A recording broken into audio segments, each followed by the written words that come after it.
आप इस वक्त जहां बैठे हैं, सोचिए करोड़ों साल पहले यह जगह कितनी अलग थी। कभी यह 8,500 डिग्री के तापमान में जल रही थी और कभी लाखों साल तक बर्फ की मोटी चादर में ढकी हुई थी। आज हम लेकर चलेंगे आपको पृथ्वी के 450 करोड़ साल के सफर पर और जानेंगे कैसे हमारी धरती धीरे धीरे विकसित हुई। सब कुछ शुरू होता है तब जब हमारे सौरमंडल में सिर्फ गैस और धूल के बादल थे। वैज्ञानिकों के अनुसार इन बादलों में दूर कहीं एक तारा मौजूद था। समय के साथ उसकी ऊर्जा कम हो गई और फिर हुआ विशाल विस्फोट। इस विस्फोट ने अंतरिक्ष की धूल को आपस में टकराने के लिए मजबूर किया। इन धूल और गैस के बादलों में दबाव और गर्मी से बड़े उल्कापिंड और ग्रह बनने लगे। इसी प्रक्रिया से जन्मा हमारा सूर्य और उसके चारों ओर घूमते ग्रह मरकरी, वीनस, पृथ्वी और मंगल। पृथ्वी की सतह इस वक्त एक उबलते हुए महासागर जैसी थी। तापमान हजारों डिग्री में। धीरे धीरे पृथ्वी ठंडी हुई। भारी तत्व केंद्र में गए और हल्के तत्व सतह पर जमा हुए। लाखों सालों तक उल्कापिंडों और धूल की बारिश से पानी और खनिज सतह पर जमा होते रहे और धीरे धीरे पृथ्वी जीवों के लिए अनुकूल बनने लगी। ये वही वक्त था जब गहरे समुद्रों में पहली सूक्ष्म जीवों का जन्म हुआ। ये जीव समूह में रहने लगे, अपने वातावरण के अनुसार विकसित हुए।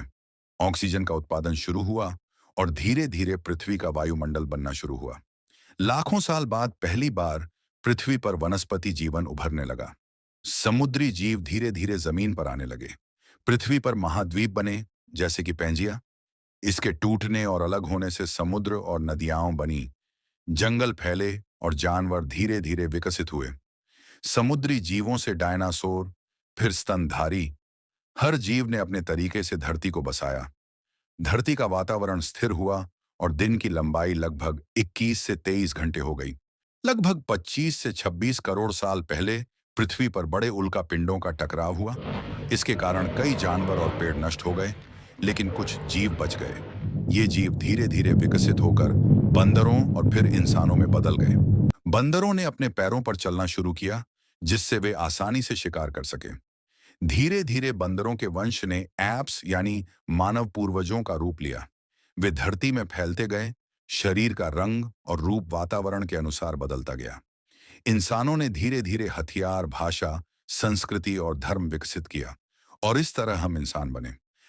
आज हम पृथ्वी की सबसे विकसित प्रजाति हैं, लेकिन सोचिए हमने कितनी जल्दी इस धरती को नुकसान पहुंचाया। कार्बन डाइऑक्साइड बढ़ाई, जंगल काटे और पर्यावरण बदल दिया। वैज्ञानिकों का कहना है कि भविष्य में पृथ्वी फिर से बड़े परिवर्तन से गुजरने वाली है।